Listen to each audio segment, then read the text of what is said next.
I'm going to prove three things in this speech. The first thing I'm going to prove is why this is fundamentally terrible for mental health outcomes both within society, but secondly, in a way that particularly plays negatively upon minorities who suffer from instances of terrible things occurring to them that cannot be simply urged to be stoic as a way of dealing with it. Thirdly, why this is terrible for the world, both in terms of the progress the world can make in stopping injustices and in terms of the things that the way the world deals with different issues. Firstly, why has the contemporary revival of Stoicism been fundamentally responsible for the terrible mental health that people often can suffer? First, the question to ask here is, what does Stoicism look like? Let's analyze the different elements of Stoicism that exist in the information slide and exist in pop culture. Let's look firstly at the element of self-improvement that Stoicism wants you to have in this particular debate. First, it encourages you to seek emotional resilience in the self. What often this actually means is the unwillingness, for example, for individuals to go and seek assistance. For the reason that Stoicism tells them, you are able to deal with these things yourself, you should not need to rely on other people in order to deal with the emotional problems that you have. That means people are often reluctant to go and seek mental health advice, not only from professionals, but also from their closest friends, in a way that means they often internalize the pain they feel every single day within themselves in a way that is often extremely painful. And the problem with this is that it's not limited to just big things. Obviously, this plays out in small things, where small little injustices get to you, but because you often are encouraged by Stoicism to keep those emotions within yourself, those small emotions build up within you, and they get worse and worse until people often do not necessarily go and seek assistance for it. Second, note that people behind Stoicism are often extremely privileged people. Literally look at the people in the information slide. People like Warren Buffett, right? People who often suffer from very small harms in terms of the difficulties that exist in everyday life, and believe that those little small ways in which they deal with Stoicism, or in which they deal with everyday adversities, can be applied to people on the whole. Very many people who are within minorities who cannot deal with adversities they face in everyday life simply by being stoic. Secondly, the way that it says how you deal with diversity. And note the tiny emotions that Stoicism deals with, things like anxiety, curbing anger, finding stillness and calm. It's incredibly difficult to be still and calm when you face huge amounts of oppression from people who are trying to bring you down. Huge amounts of oppression from everyday discrimination that you face within society. Stoicism being a widely applicable social norm is terrible, especially then for minorities. Couple of things to say here. 4 things to say about why it makes people, why the urging of people to be unmoved and unaffected by problems of circumstance is a terrible way of dealing with emotions. Firstly, it means that individuals fail to engage within their own emotions. That is to say, that the way that people interpret this message of Stoicism is to say that you shouldn't get into your emotions too much. But A, that fundamentally takes away from your ability to engage in your emotion in an enjoyable way. That is the vicissitudes of the human experience, where you can be extremely happy, extremely angry, extremely sad. A part of what makes your human experience enjoyable, because they're complex emotions. The fact that you can only be just calm all the time means you cannot enjoy the deep senses of passion and the deep senses of enthusiasm that often make people happy and make the experiences more enjoyable. Simplistic rats are not happy simply because they get,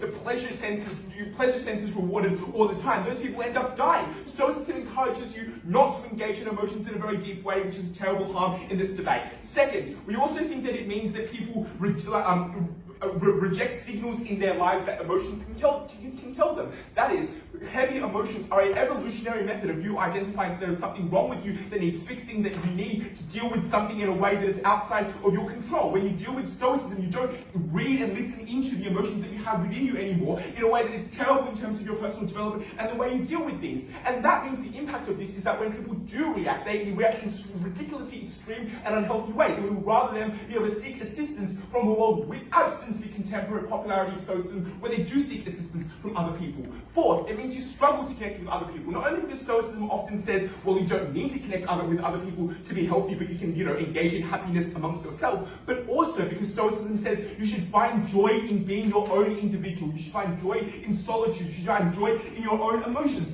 All of those things means that your personal relationships can often be harmed by the idea of Stoicism, not least because you have less empathy for other people. Why does this play particularly badly upon minorities minorities and women. Firstly, because minorities and women are the exact people that Stoicism cannot fix. Often the disadvantages and oppressions they face in the everyday world is much larger than the ones that Stoicism deal with. No, you cannot just say you should be stoic about the oppressions you face every single day. No, you cannot be said you should be less angry at the things you choose to do and you just try to control it yourself. Because often you cannot, often it is contingent on other people to go out and help you. And the problem with saying that everything's your individual responsibility means you always blame it upon yourself when things go wrong and you do not blame it on other people. Because note the things these little disrespectful self-help books tell you. They say, follow practical wisdom, be temperate, be self-restrained, don't encourage emotions. That is the exact kinds of arguments that are used against women when they often express emotions within society. That's the exact argument used against minorities when they often express the slightest bit of harm that is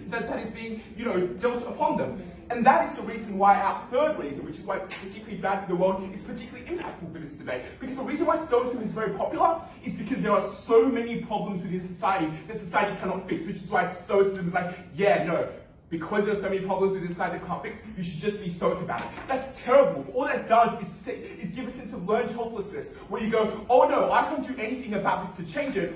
The way I'm going to deal with it is just to be stoic about it. And that is a problem, because the world lives and does not progress as a result of this kind of idea. It stays stagnant and says there's no way to fix it, maybe we should deal with it, which is a terrible attitude to go with. Closing, I'll bring in the debate if you want to. No.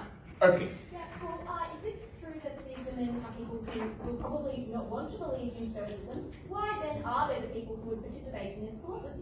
For the exact reason the topic says it's a hugely common thing right now. If everyone around them buys into the idea of Stoicism and says, if you're not a Stoic individual, you should be, that is the pressure that's being imposed upon you. In a world without this, obviously you're much more likely to go, you know what, it's perfectly excusable that you should have to, express huge emotions in a way that is impactful to you. It's totally fine for you to say you don't have full individual responsibility. You should blame it upon society. Those things are acceptable things in a world without Stoicism. Other reasons why it's bad for the world. First, it's just that fate is determined and that nothing can be controlled. It says that you're less likely to feel that you are less likely to feel under Stoicism that you have control over your world. And that's terrible not only for your agency, in the sense that you feel a lot less good about the world when you go, the only way I can deal with it is kind of like, it's fate, it's fine, just deal with it. But secondly, it means that you always hold yourself responsible for events that are outside of your control, in a way that I impacted earlier in my point about minorities. And finally, it means that your charity to other people goes down as well, because you go, well, if I'm a Stoic individual, then other people should be too. You don't give other people the leeway to complain about society in a way that obviously damages any form of progress we want to do with the world. The words be stoic is the absolute worst thing you can be told when adversity comes upon your life. The current trend of encouraging this is a terrible way of dealing with the everyday injustices people face. We are so proud to propose this motion. Thank you. Now I'd like to welcome the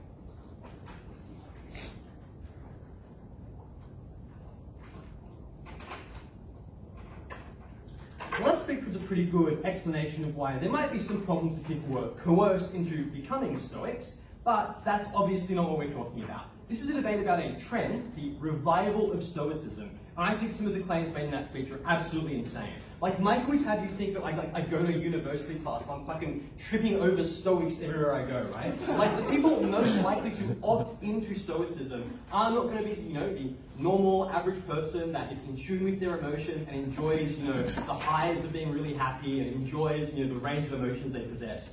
They are this person who has just been at, the tail end of a breakup, or who has, been fired from their job, somebody who really feels like there is something missing in their life. Their life lacks direction, they have really unstable emotions, and they need a way to deal with those emotions. Those are the people most likely to opt into this trend of the revival of Stoicism, and that was what slide opening got our government completely misses in this debate. I'm going to give you three things. Firstly, I'm going to explain who is it that actually opts into the revival of Stoicism and this trend, and why is it that these people are most likely to benefit from the revival of Stoicism. Secondly, what is the alternative to the revival of Stoicism? Why do other forms of personal philosophy, like opting into altruism or opting into hedonism, at the point where you have these emotions and you feel as though your life, like stretching, is bad? And lastly, I'm going to give you an independent reason why the revival of Stoicism in a vacuum pushes back against unsavory trends that stigmatize rationalism and looking into things from a dispassionate and empirical basis. So firstly, about who is most likely to opt into the revival of Stoicism. As I alluded to in my introduction, there are a large group of people who are unsure about the direction of their life. Somebody who's been through a breakup, at the end of a career, people that aren't in tune with their emotions and are in a rut. These are the people that are most likely to opt into Stoicism for the first reason that they're likely that these are the people most likely to want self-help and seek out these resources. But secondly, that these are the people that these resources are most likely to be marketed and geared towards. We think that opting into Stoicism is important for this group of people for three reasons. Firstly, because it provides a sense of control over their life and control over how they deal with problems and emotions that they face. Even if Stoicism does not say it, and even if you don't believe that Stoicism does fix the problems in their life, it often gives people the ability to feel as if they have agency and feel as if they have control over their life. Being told that you can control your emotions, that there are ways to improve yourself, do help people get out of the psychological spiral, out of the rut they're in, out of the deep depression and mental anguish that they often are in. But also, just having the idea that you can have some control over your life, you can have some agency, often does pay off, does lead people to act in ways that actually legitimately do improve themselves. We think that's really important for these people. The second thing to say is that many of the things that side-opening government claims as negatives for Stoicism, for the people most likely to opt into them, are actually really, really important. So for example, let's look at the idea of being, somebody who is perhaps more calm and doesn't, act in a very irrational or aggressive way. I think for many of the people that opt into Stoicism, these are really important and good things to opt into. I would say it's probably that, in many instances, there are many women, for example, who don't want to have to opt into the popular, stereotype of women being, irrational. There are many individuals that are, from communities of colour, that we don't want to have to opt into, ideas like, bigoted and stereotypical ideas of aggressiveness. Stoicism is the sort of ideology that counters this, the coercive trend that portrays these people in this certain way. So, what I've given you here is a reason why, in a vacuum, Stoicism has a number of sizable benefits for the people most likely to seek out and opt into the movement. They claim, well, there are some people that have, mental health problems, and maybe Stoicism makes people repress these mental health problems, not go get this fixed and the like. I'd say firstly, there are independent reasons why people within the Stoicism movement would still go out and seek mental health advice. We think that broadly, Stoicism is something which helps people deal with their emotions and go alongside seeking out mental health and help people, escape from these spirals as well. So let's deal with the second part of this speech, which is what are the alternatives to opting into Stoicism and why are they particularly bad or worse for the individuals that are in a rut and lack direction in their life. Firstly, you might think that these people turn to altruism, putting other individuals at the focus of their life. On paper, this may sound good, but I'll make a few observations about it.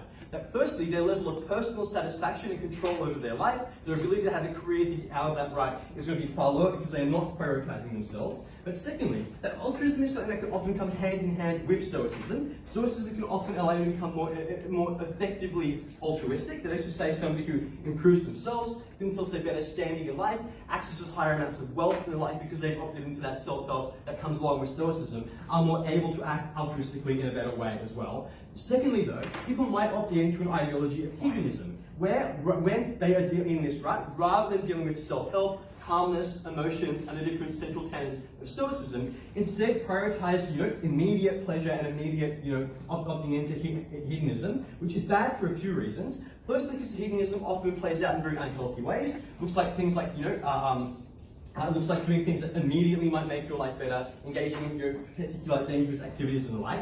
But secondly, we'd say that hedonism makes people prioritize things in the very short term. How much time have we got? Yes, sure. Closing. Why would people get into altruism or hedonism rather than say Aristotelianism or we think that I'm comparing Stoicism to the fact that probably most people in this debate don't know what that means, and that's the point of that. That's the point of that, it's self-rebutting. So, the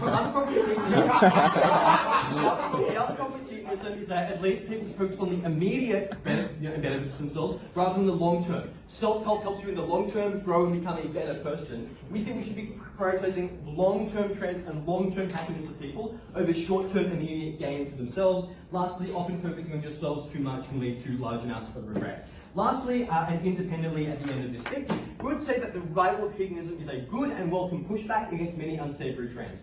We would say there are quite a large group of individuals that opt into, certain, religious and political movements that deprioritize rationalism, dispassionate objectivism, and, putting things through an empirical lens. Many of the different, tenets of Stoicism, like acting things calmly in a considered way, I think counter, being unempirical or unrational, fairly, obviously. So at the end of this speech, we've given you a set of reasons to believe that people most likely to opt into the revival of the Stoicism movement are most likely to benefit from it. We've given you reasons to believe that their characterization of minorities and people interfering with their emotions and all that probably falls out. And we've given you reasons to believe in the long term this is really good for people. Very proud to oppose.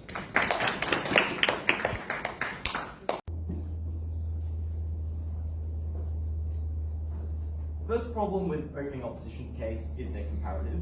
Obviously, in the absence of this, people wouldn't engage in the relatively extreme acts of self-destructive hedonism or self-sacrifice to the degree that it was harmful to their personal lives. The reason that there are a whole number of incentives not to do that. People generally do care about themselves and don't want to sacrifice too much. Similarly, people kind of understand that engaging in alcoholism and heroin or whatever it is that they think, hedonism looks like in this world is probably bad for them. Which is why the most common comparative is probably just the kinds of values that most people believe in, right? That they should be honest people, that they should care about the people in their life, that they should pursue justice and truth, and those kinds of virtues that everyone kind of feels are the things that they care about. So that deals with the first problem. Second thing they tell us is well, this is useful because the people who opt in are the people who specifically have the most to benefit. It's the people who feel like they lack agency in their life, they feel like there are significant problems, and this helps them cope with it. Problem is that is exactly who does not opt into this philosophy. It's actually the exact opposite. We tell you that the times in which Stoicism have been most popular, times like in the Roman Empire, times like now when you see the resurgence, when people see lots of cruelty around them, when they see inequality, when there's a growing awareness of the problems in society, and what they want is a philosophy that tells them that 1, it's not their fault that those things are happening. 2, those things aren't that bad. And 3, that it's not their problem to fix those things. That is exactly what Stoicism says, right? The universe is deterministic, and all you need to worry about is your own reactions, your own emotional state, your own self. And that means that the people who opt into this are privileged people, right? It's people who feel things like guilt at the state of the world and want to be able to get rid of that guilt, to discharge it easily by suppressing those feelings, by saying, I don't need to worry about those things, I cannot control them, so it is okay. Oppressed people obviously do not opt into Stoicism, right? If your people have suffered grave injustice, or you are the victim of some sort of grievous wrong, the kinds of anger and suffering and trauma you feel are far too great for you to just be oh, it doesn't affect me, I'm a fucking leaf in the wind or something. Obviously not. Those are exactly the people who do not engage in this. But the people who do engage in Stoicism, the upper middle class white people or whatever, then go to them and say, oh dude, just chill out and be stoic about it, Why are you worried about your problems? It's all your emotional state. If you think about it, suffering's actually good, it's virtuous or something. Aren't I really smart? And that is exactly the problem, right?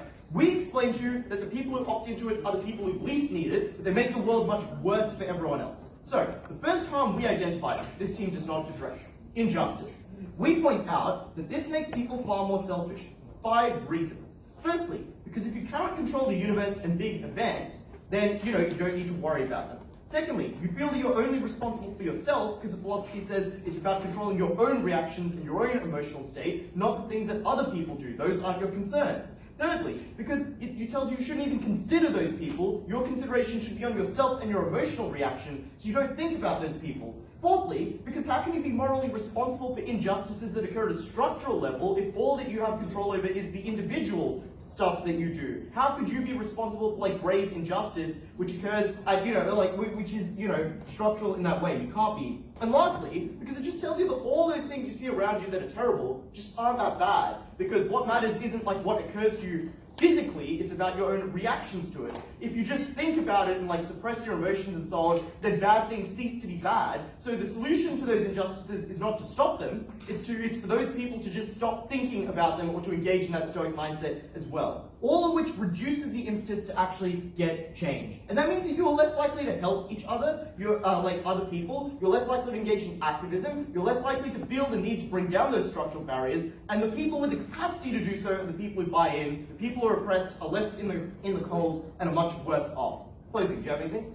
Yeah, sure. Per the info slide, people who buy into Stoicism still care about things like justice and courage. Why is it necessarily mutually exclusive that you can only focus on yourself if you buy into that? Yeah, that's a good question. The reason is because you don't believe you have control over those events. It's inherently a deterministic philosophy. So you believe that you should always act in just ways, because you believe that your capacity to act in just ways reflects only sort of the things that occur on the microscopic level of how you interact or how you do things. So maybe you personally will feel like you have an obligation not to be racist to people, but you won't feel like you have an obligation to bring down barriers of structural racism that exist in the world because you do not feel that you're responsible for that. The second thing we identify then is why this is really bad for reasons of emotional repression. Yeah, sure, what do you have?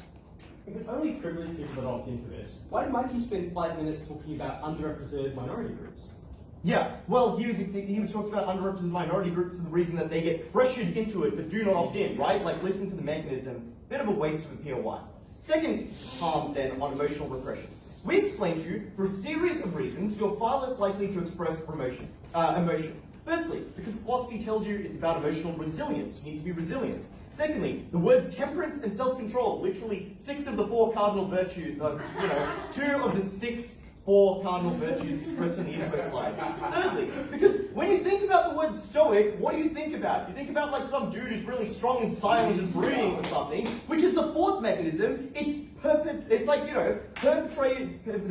pervaded through the culture through things like toxic masculinity. You feel like expressing emotions are things that pussies do. It's undignified. You shouldn't do it. You're not allowed to. And so very many people opt into it in that way. Like men often opt into it. They feel that they must not show that emotion. And that is the resurgence of Stoicism right there, just as those barriers are being brought down. What does that mean? We explain a litany of harms. Firstly, you lose meaning in your life because without the highs and lows of experiencing your emotions, rather attempting to repress them, your life has less value. You don't feel the joy anymore, or the sadness, or any of those things. But secondly, those emotions are useful signals, right? They tell you things about what is going on in your life. They help you to make decisions. Without those, you're likely to make much worse decisions. Thirdly, it's obviously deeply unhealthy to bottle up all those emotions in the way that Stoicism, if not the way that philosophy requires, in a way that common perception of how that philosophy ought to operate through things like toxic masculinity suggests you ought to. But fourthly, it's harder to connect with others when you feel that you should not express emotions and that it's undignified to do so, because that is how people communicate. You just look like a fucking weirdo in the lunchroom or whatever because you refuse to react to anything because you're above it all. And lastly, and this is the most devastating one, Mikey explains to you that you do not seek help at the end of this because you feel like it is your responsibility to control your own emotions, and not doing so would admit failure of yourself, because why can't I control those emotions? It is something the individual ought to be able to do. At the end of this debate, it's made the world a worse place because people lost the sense of responsibility. It made individuals much worse off because they repressed their emotions. The comparative was obviously much, much better. Opening opposition wins this debate in 2 different but important metrics. First, we're going to explain why this is better for individuals, and second, about societal both discourse and, I guess, like broader philosophy as well. First, we're going to deal with CG's weird POI though. I think it's kind of funny, because they're like, why don't we instead have pleasure through tranquility? Pleasure, for example, acting like calm and absence of pain, which sounds fucking a lot like Stoicism, yeah? Like people act like, as if you can be like, oh, they're kind of distinct, but in actuality, Stoicism actually has used a bunch of those sort of philosophies together. I think that I'm going to first deal with individuals. Let's deal with the first crazy claim they make, which is people are coerced into the Stoicism. First, that proof Stoicism is so incredibly rampant that people are being coerced, which sounds, I think, a bit crazy. But I'm going to explain why, even in the worst case, why we think that's fine. So let's say that you are a minority and that you have been forced into Stoicism. Do you know why that's pretty good? Because when a black person is violent, they're told that they they should go to jail, they're treated like shit. Learning to be calm actually means you get heard in a world that is racist. When a woman is aggressive, you are viewed of, or cries, you are viewed of as crazy instead of as rational. The second thing though is, if it is true that this allows you to escape your problems, that's fine.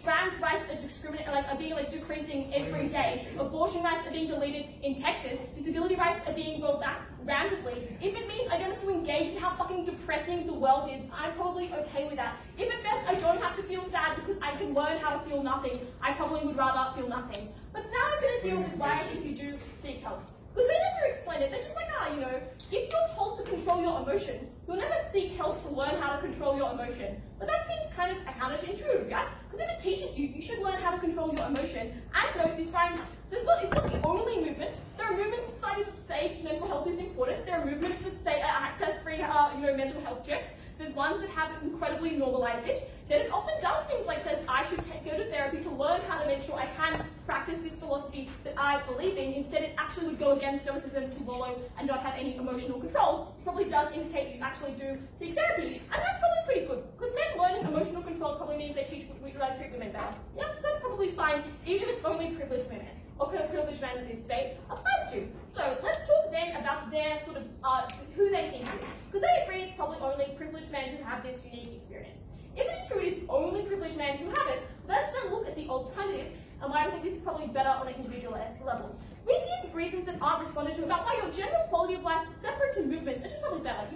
A room gets to improve his chest and feels happier. There are probably people who actively do self-improvement and maybe feel a bit better about it, and also now have long-term benefits because they've made life goals and have taken steps towards them that both allow them to have satisfaction in their life, but also, as we say, allow them to take better agency for altruistic stuff later because they're no longer, a slob who just lives in their home. Maybe they actually have goals and work and are able to actually contribute in ways that they find meaning in.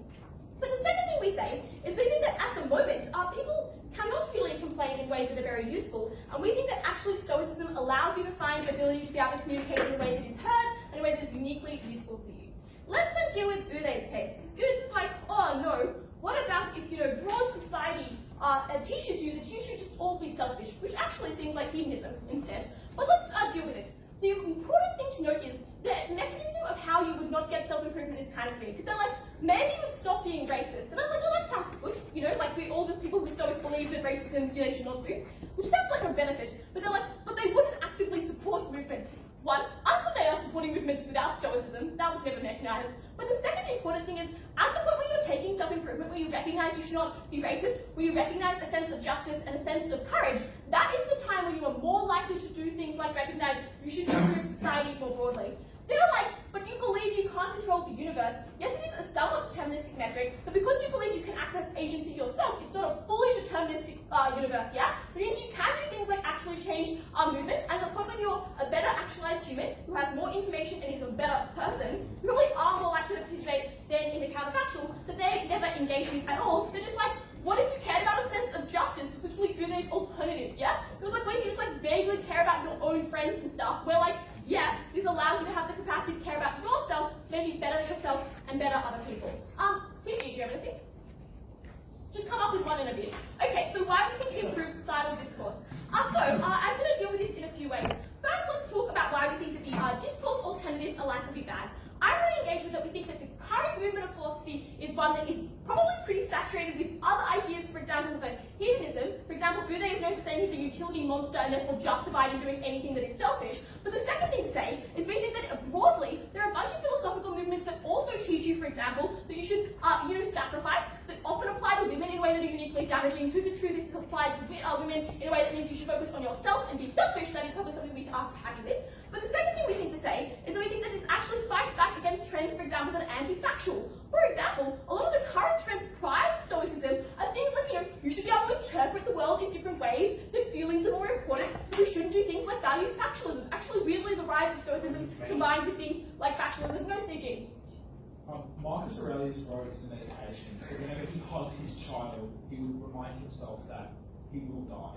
Nice. How does that not ruin all interpersonal relationships with Stoicists that invest in making friends and having meaningful bonds with family? Yeah, that's kind of weird, right? Because I'm not sure that you read the Stoicism thing, think, yes, I should emotionally have a level of control and be like, that means I should never love my child.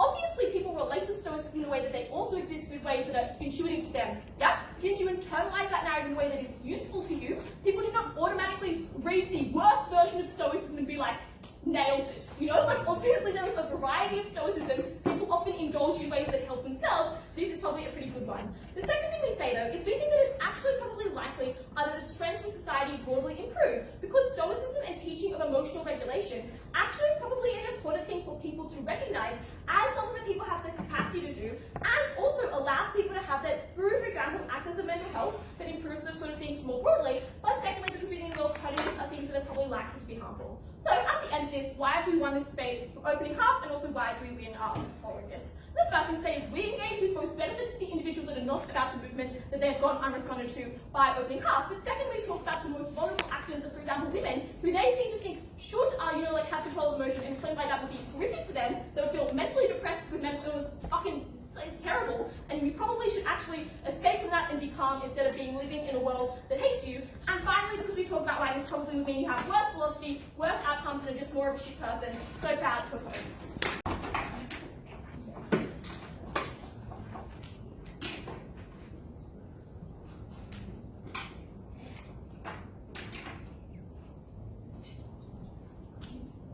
First contribution from closing government will be realistically setting up what the actual counterfactual looks like. Because opening opposition assume it will look like things like hedonism or altruism. But the clear piece of context here is it takes an incredibly weird person to get invested in an ancient Greek philosophy and then base the remainder of their existence around that. And to the extent that authors still want to sell books, people still want to sound smart by invoking ancient Greek philosophers, and alternative philosophies are all better, clearly they would turn to any one of the other Greek philosophies which currently haven't seen a resurgence. Those look like as Mark tells me, those look like Aristotelianism, which promotes flourishing amounts of friendship. That also looks like Platonism, which is a search for knowledge or deep introspection, or it's a commitment to those around you. That looks like Epicureanism, which views being a close friend with someone as the highest good and the most pleasant life that you can access. And also skepticism, which is about rejecting falsehood and instead always pursuing truth.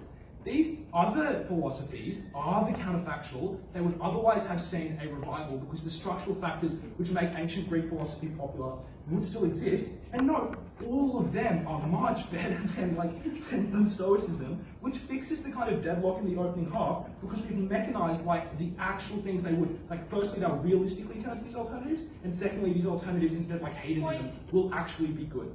The second piece of contribution we'll give you is why this will be extremely bad for global progress. Opening government explore this by proving how people will personally self-repress themselves, or the middle class, for example, a white middle class will be the people who are majoritively Stoic because they glorify ancient Greece, or not. They don't take this anywhere near far enough. The most known Stoics currently are the oppressor class. They are the CEOs, politicians, military generals, etc. It's like the tech guys who just eat pure foods. They work out 2 hours every single day, and they hate homeless people because they believe they haven't worked hard enough. Why then is it true that these people tend structurally, even though it's empirically true, towards Stoicism? First, Stoicism emphasizes an even sociopathic pursuit of self-improvement, which is what these people have presumably devoted their entire life to because they have been extremely successful in one single field. And note also, that comes with a vast amount of anxiety, which they can shift the blame off by just saying, well, you can't change whatever isn't within your control, and therefore Stoicism perfectly fits the job pursuits that they go for. But secondly, and more crucially, it is also a justification for the power that they wield. Because, trivially, Aurelius was an emperor, so they probably see themselves in him, and he was the founder of Stoicism. But also, it rejects the impact of privilege on why they are advantaged in their life. It instead says, I got here through hard work and determination. And finally, this is an excuse for not meeting your social duty, because you can say you cannot change anything about the world, or you can focus about it yourself, so people who suffer must focus about themselves, and I will only focus about myself. The harms of this are that people who have their hands on the levers of social change and power right now are the ones who are most likely to not be empathetic because of this toxic philosophy. Generals will be more ruthless, ruthless, governments will not care as much about their people, and the rich will not be generous and give other money to other people. And this is the most important impact in the debate, because I think there's just like a problem-solution gap otherwise with ever achieving kind of social change. Because like people have been fighting for social justice for a long time and they have seen no change. And a few more activists is extremely unlikely to change that.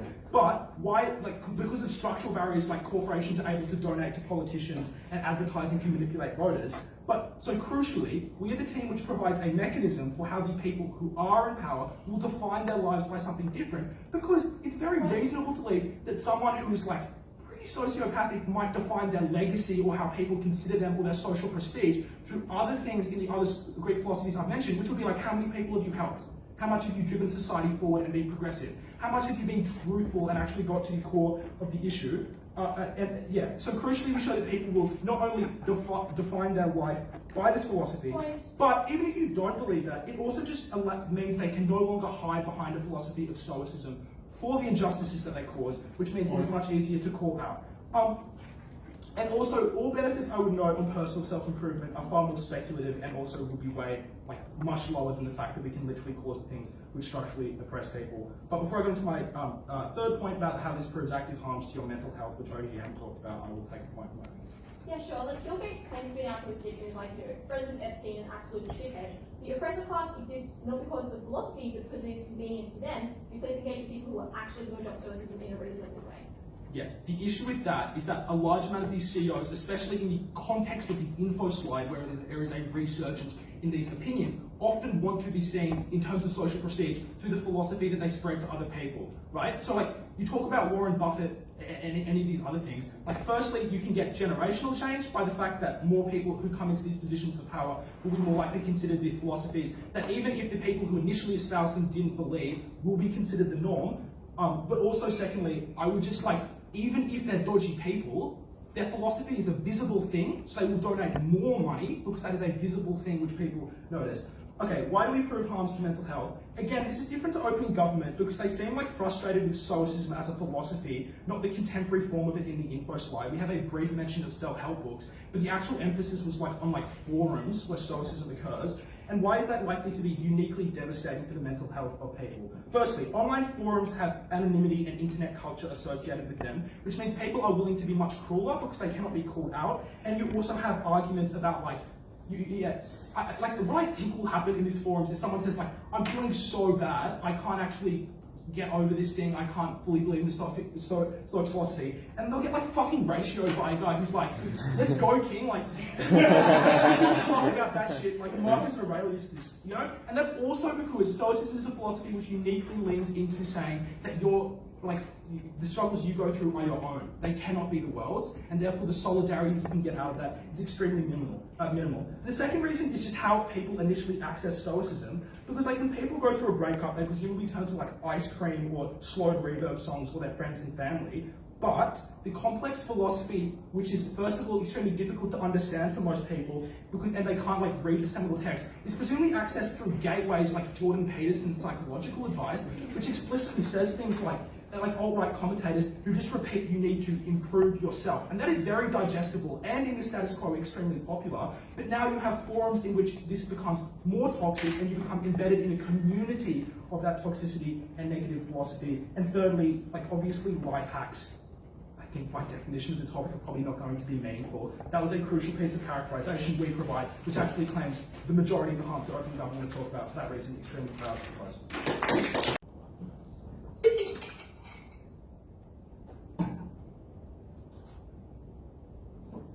The short diagonal in this debate has well and truly fucked the characterization of what alternatives to Stoicism look like. It does not look like highbrow, alternative, ancient Greek philosophies. It looks like becoming a Joe Rogan guy or posting Pepe the Frog memes on Twitter. That is obviously going to be far worse for people, and that is how you end up with people becoming Joe-fied.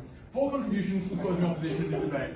Firstly, how Stoicism is objectively correct and people ought to come to terms with reality. Secondly, why the likely alternatives are far worse. And then thirdly and fourthly, some rebuttal extensions dealing with the main push for both government teams. So in terms of the first extension about why Stoicism is true, we just think it is objectively correct that you probably can't change the universe. There are a huge amount of structural and societal barriers, but there's also a great deal of your life and how you end up is determined by fate, luck, and chance. It only takes one lunatic in a car to just kill you, even though you've done nothing wrong. It is incredibly hard for you then to recognize that you have power within the world, that you have any capacity to change anything.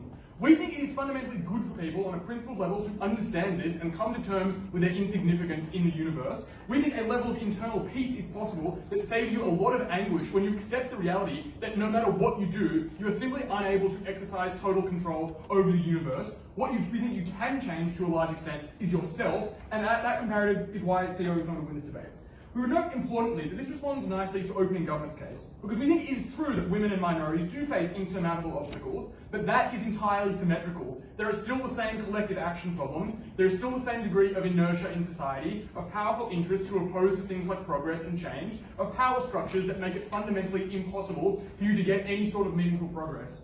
We think even at the point, if we accept their best case characterization, that you do give up as a Stoic on trying to change these issues, we think fundamentally you are never going to be able to solve that in the first place. You save yourself a huge amount of time, of labor, of emotional distress, right? The anger that Udai describes is the very reason this is a benefit, because that rage is impotent. It gets you nowhere. It makes you feel like a fool for even trying in the first place. That is why the benefit, the size of this benefit, is so large for closing opposition. But we would note that this is a best case scenario for that characterization, right? Per the info slide, and as I point out in the point of information, justice and courage are also highly valued. We don't think you necessarily have to completely detach yourself from society and its problems. We contend from closing opposition uniquely that you can do both, and in fact that trying to improve society, even where you fail, is a way to fulfill the terms of Stoicism. It is a way to improve yourself, whether that change be trying to change society, but also just on an interpersonal level. We would note this responds to a lot of the government bench's material as well. Because at the point in which you believe in Stoicism, you believe that controlling your emotions helps you, it has made your life better, it has made you better able to cope, you are likely to want to sort of export that philosophy to people around you. You're likely to want to engage with them and talk to them about how this has benefited you. We don't think the characterization of Stoics as stone cold psychos who never want to engage with the people around them is anywhere near accurate.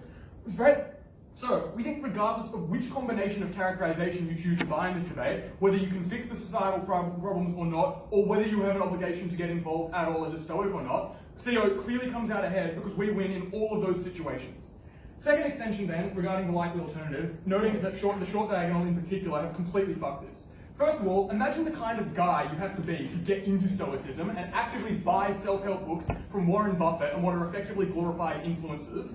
You're almost certainly male because Stoicism is quite masculinity coded. You're probably in search of a philosophy and lifestyle, as Roebuck pointed out. You're probably in a period of instability, but you're also probably pretty sad and terminally online to have even heard of this philosophy in the first place. So it really baffles me how the short diagonal get the conclusion completely wrong, because when you combine those factors with searching for meaning in life, you don't become a hedonist or a nihilist or an Aristotle or whatever. You go for the lowest common denominator with the best online outreach, the one that you're most likely most exposed to. And that looks like becoming a Joe Rogan guy, or someone who posts Pepe in SS uniforms, or becoming the Joker who just tweets about living in clown world all the time. It makes you racist. It means you now have an army of dudes posting that this is what they took from you. And the harms and impacts of that are exponentially worse, as well as far more realistic in this debate. The impacts of that, we think, are threefold. Firstly, it just creates a more unsafe world because radicalized people online network and radicalize each other and create echo chambers. There is a reason you have things like the Christchurch shooting, which pretty much originated solely online from people, from men who have lost their way and who are desperate for alternatives. Note that even if the overall chance of that is quite low, the potential consequences are so devastating as to still be very important in this debate. No, thank you. Secondly, it spreads hate and trauma online to vulnerable groups who are forced to be exposed to that in quite pernicious ways. But thirdly, the emotional instability of these people and their mental health is so much worse. We know this responds a lot to CG's extension about anonymity and group dynamics, right? Because now you get, instead of guys saying, stick through it, King, you now get guys demanding you post your DNA test results to prove your ethnicity instead. That is obviously far worse. You still get that exact same toxic masculinity and negative impacts on mental health. That is the true comparative in this debate that CO is the only team to accurately engage with. That's why we win already. I'll take one for opening. Yeah, sure. You say Stoicism is good because it gets these people meaning, which they're desperately searching for, but we explain it actually reduces it because now you repress your emotions and cannot care about those things, which if anything suggests that you're more likely to go down that pipeline. We don't think you necessarily have to repress your emotions just to control them externally. We think you can still feel things, you can still feel emotions and be attached to other people. I just don't think this responds to the case I just gave you. So, third extension then, we're running the closing government's extension about how this justifies the power of individuals. 4 things to note here. Firstly, our extension already responds to how this framing is not correct. You do not have to isolate yourself from the rest of the world and assume you have no responsibility to society at the point at which you're a Stoic. Maybe at best that is a marginal reduction. Secondly, Stoics are not stone-cold psychos. Billie points this out at DLO. Obviously people are not going to engage in the most extreme form. But thirdly, this is entirely symmetric. The people in positions of power already have crazy egos. If Mark Zuckerberg was a Stoic, you would notice literally no changes in his behaviour. Come on. Fourthly, it is just wildly uncomparative, because as we've explained, the alternative is not people being in positions of ignoring their privilege, but it is people actively being proud of their privilege and being proud of the fact that they are powerful, and claim that isn't some inherent trait in them as member of the Arin race or some shit. Anyway, finally, then dealing with opening government's push, this encourages repressed emotions and leads to bad outcomes. 3 things to note here. Firstly, you need to examine in this debate who is actually promoting Stoicism and why. It is a self-help industry. There are people who profit from this. They obviously have a vested interest in making sure that they have customers who are 1, alive, and 2, happy with what the philosophy they are in. If they are unhappy, they're simply going to leave. They're not going to buy more books. They're not going to recommend it to anyone. Obviously, at that point, you're unlikely to get a philosophy which tells people to be miserable. Obviously, that doesn't make sense. But secondly, there's still a unique benefit in having strength when you do not have alternatives, when you can't change the power structures in society, as I described. Finally, this is uncomparative because the alternatives are far, far worse in terms of repressing your emotions and making you miserable. Nazis were the real harm in this debate. That is something that only CEO dealt with. That's why we take it.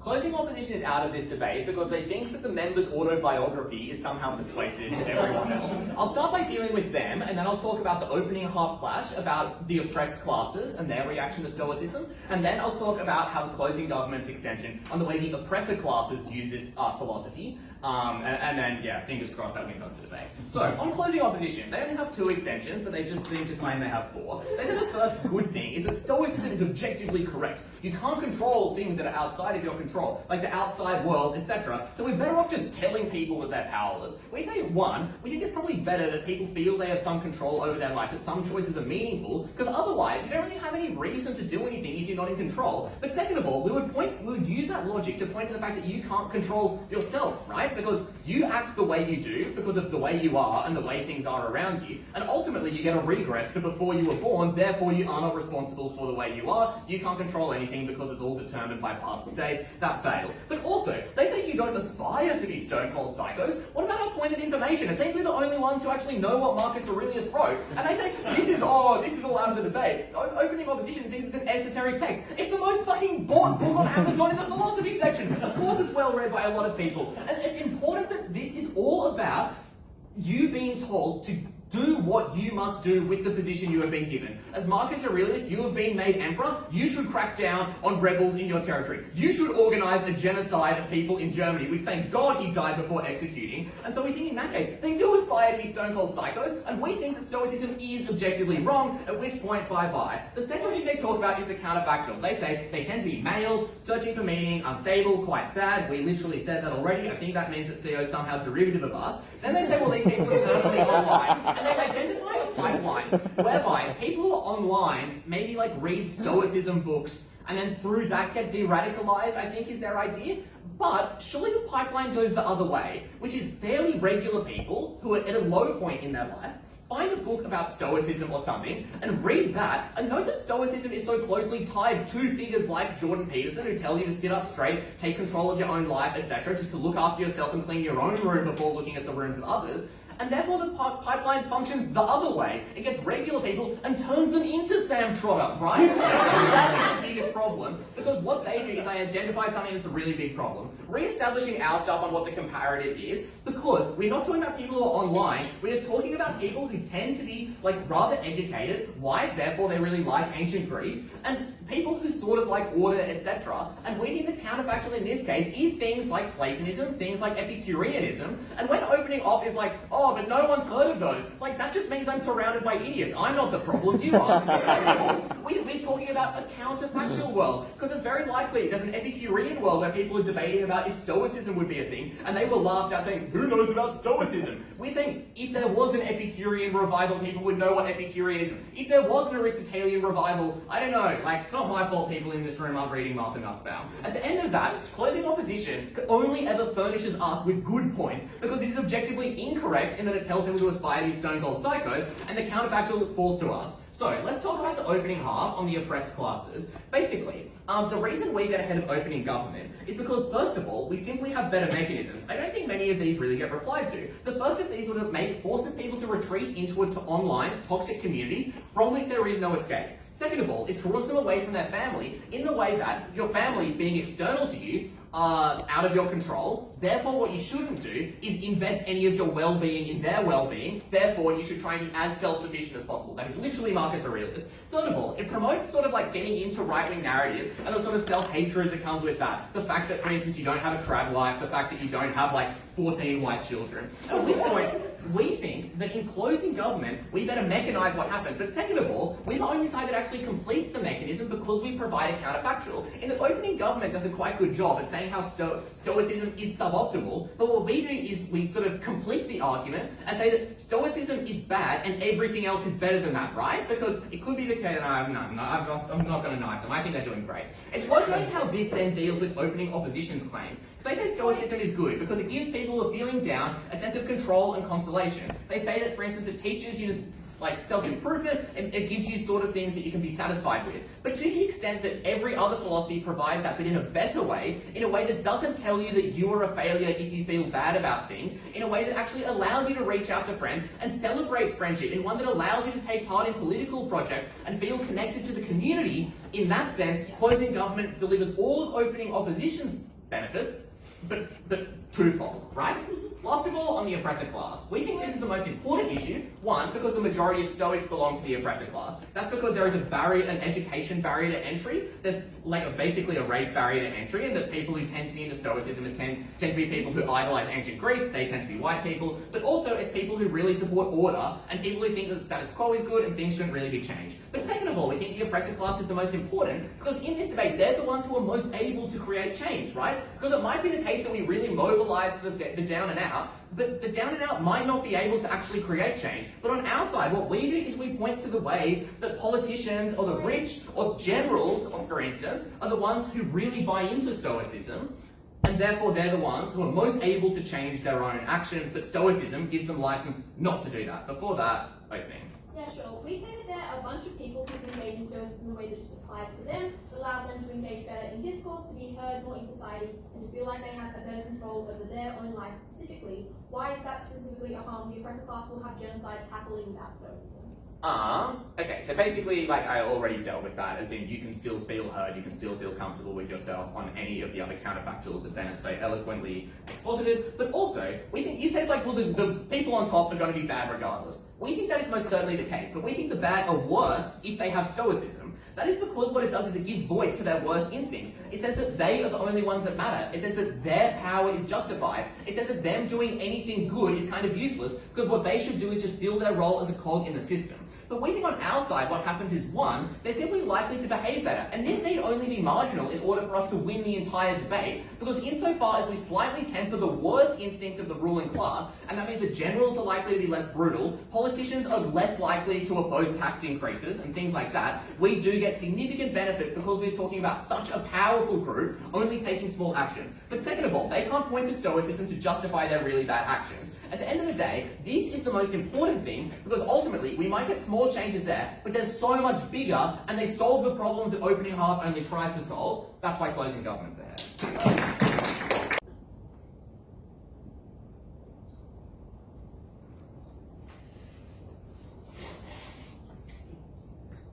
I'm going to start by responding to the three main claims that we hear from closing government. The first is that the alternatives are far better. The second is that the context of which this debate exists makes that harm's uniquely bad in terms of things like internet forums, etc. And finally, that it justifies the power of the individual and it makes people have no responsibility to the harms that are going on in society. Firstly, in terms of the fact that the alternatives are far better. The first thing to say is that Arin completely correctly points out in a POI, in response to a POI, the very fact that half the people in this room haven't heard of half these philosophical movements is proof in itself that the kind of people who are likely to engage in Stoicism aren't going to engage in these kind of philosophical movements. So, what are they likely to engage in? We told you at SAM that people who are like, oh fuck yeah, Stoicism, are more likely to go to the next easiest thing within their reach. These people are inherently lazy, which means they're not going to be bothered to do research and buy the most popular philosophical book on Amazon. They're going to go into things like, deep Reddit chains that are like, fuck people of colour. That's the more likely situation that's going to happen. It is better for these kind of people to be contained within the community of Stoicism, where their ability to spread harm is far less, than them to be out in the community being awful people spreading harm. The third thing to say is that the good thing about Stoicism is that it's accessible in a positive way. That is to say that things like self-help books and apps that help you control your rage and help you meditate have a net positive a net positive, right? Like, there is literally nothing wrong with that. Like, if we get one guy to be like less rageful to his wife because he's a stoic and he's like, I need to contain my emotion, obviously that is a benefit that we can claim.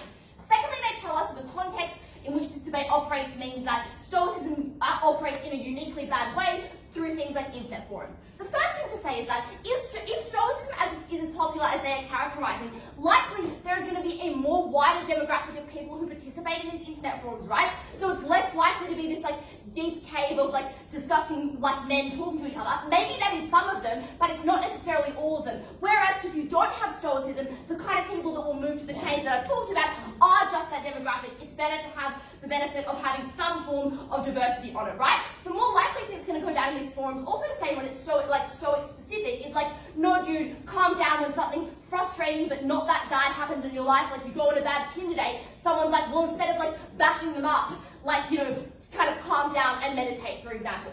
The next thing to say is that the other, actually no, I've already talked about that. Finally, in terms of the power of the individual, we hear first of all that people are just going to like strip themselves of any responsibility and going to be completely isolationist. Sam's already responded to this. The first thing to say is that Stoics aren't psychos. Mark tells us that the most extreme example in which people are going to inflict an incredible amount of danger and pain on an incredibly large amount of people. Obviously, that's not true, right? Because the most amount of people who engage in Stoic behaviour don't have that capital at their hand. Like, they don't have the ability to spread that much danger onto that huge amount of people. So that harm is likely mitigated in that way. Secondly, obviously this harm is symmetric, right?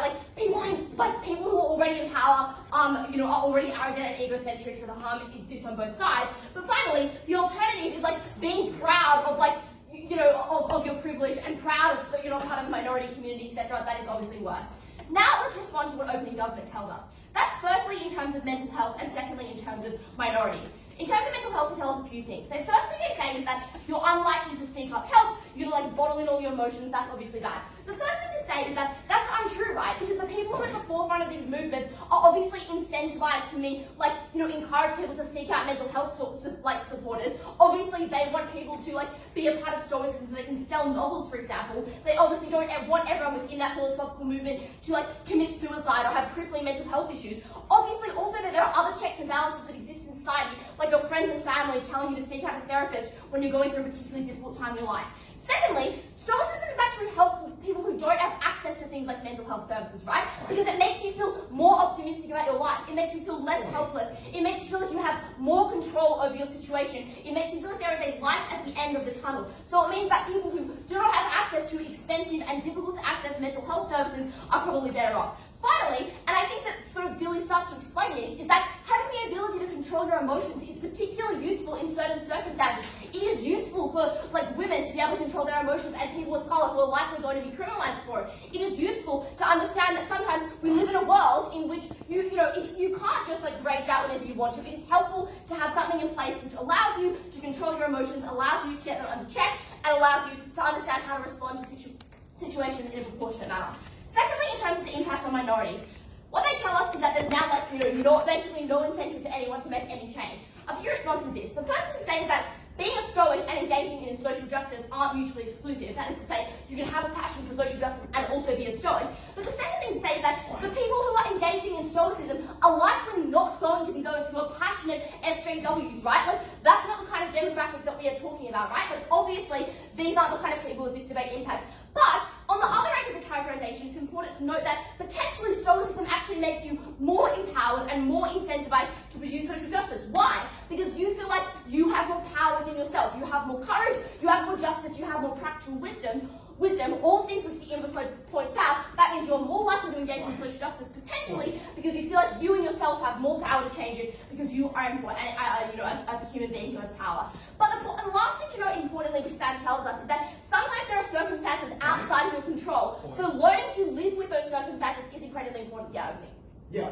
Victims of injustice are the least likely to be able to engage in Stoicism because the rage is so raw and so large that it doesn't help them, but they get told that the solution to their problem is just to be stoic about it, which they can't be, instead of actually getting help for those structural problems. Well, obviously they don't need to listen to the people who are stoics, right? Like if they're not engaging in the stoic community, then they don't need to listen to people who are telling them that their problems are unsolvable. But also, the debate largely impacts people who are unlikely to be social justice, like passionate people anyway. So like that doesn't really impact the debate that significantly. So at the end of this debate, the reason we come out on top is because we are the only team that's brought you the specific context, which is that there are times in which you cannot change the world. Learning to live with that is helpful because it saves you a significant amount of mental energy, it saves you a significant amount of emotional turmoil and emotional trauma trying to change something which is often out of your control, and the alternatives are far worse. They are not, Greek philosophical movements, as Mark tells us. They are horrific Reddit chains that make people even more miserable. They make people even more likely to act out on violence. Very proud to oppose.